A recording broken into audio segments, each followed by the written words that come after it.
Monsieur Raby, une annonce comme aujourd'hui, pour le commun des mortels, c'est un investissement, c'est une remise de chèque. Pour une entreprise comme la vôtre, ce $1 million là, ça devient en quelque sorte le moteur qui va vous permettre d'aller encore plus loin. Effectivement, Captel a des beaux projets. Captel, on avait une usine de 20 000 pieds carrés. On a fait certaines transformations internes. On a modifié à 35 000 pieds carrés l'année dernière. On a acquis des nouveaux équipements. Puis, ces équipements-là ont été reçus l'année dernière. Et maintenant, on a des beaux projets encore de croissance. Donc, cette acquisition d'équipement-là, c'est un équipement qui est évalué à 3,2 millions de dollars. Puis, en plus de ça, parce qu'on manque encore d'espace, mais notre objectif, c'est de construire un agrandissement où cet équipement-là va être installé. Un équipement qui va vous servir à vous positionner pour le futur. Parce qu'on a vu la semaine dernière, notre collègue Thomas Gerbet rapportait qu'on a failli manquer d'électricité au Québec. Les réserves énergétiques étaient à son plus bas. C'est pas la première fois qu'on l'entend.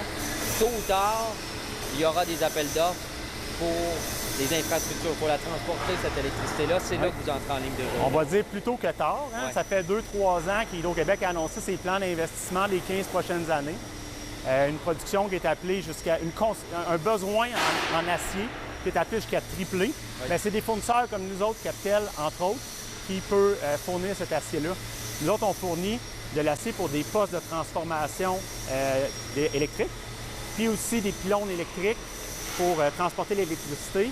Donc, nous autres, on est accrédité auprès d'Hydro-Québec. C'est un partenaire d'affaires chez nous, puis c'est ça qu'on produit. Il y a également l'accessibilité du réseau cellulaire en région éloignée. Ça aussi, c'est un enjeu que le gouvernement identifie comme étant prioritaire. Et là aussi, pour vous, ça devient une opportunité d'affaires. En ce moment, les gouvernements ont soutiennent beaucoup l'installation de tours en région. Puis nous, on a beaucoup de ces contrats-là. Donc, ces tours-là sont fabriqués ici à Trois-Rivières, dans cette usine-ci.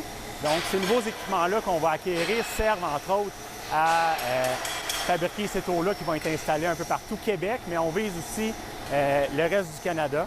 Puis, éventuellement, on aimerait ça aussi, on a une division américaine, donc on pourrait venir éventuellement qu'à exporter ces tours-là.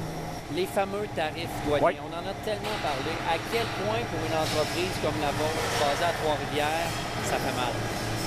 Nous, ça nous impacte à plusieurs niveaux. D'un, les coûts d'approvisionnement. Vous le voyez ici, c'est de l'acier.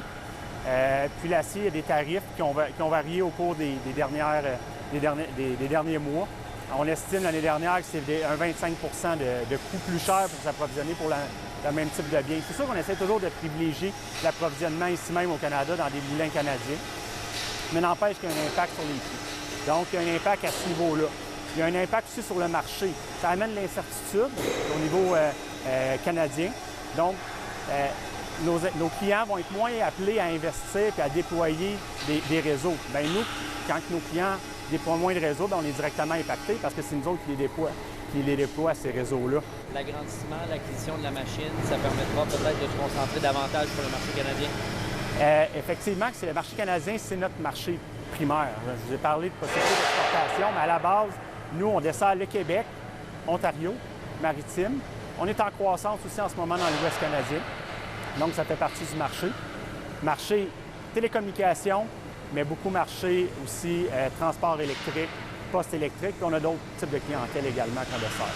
Merci de nous avoir reçus aujourd'hui. Un plaisir. Un gros merci.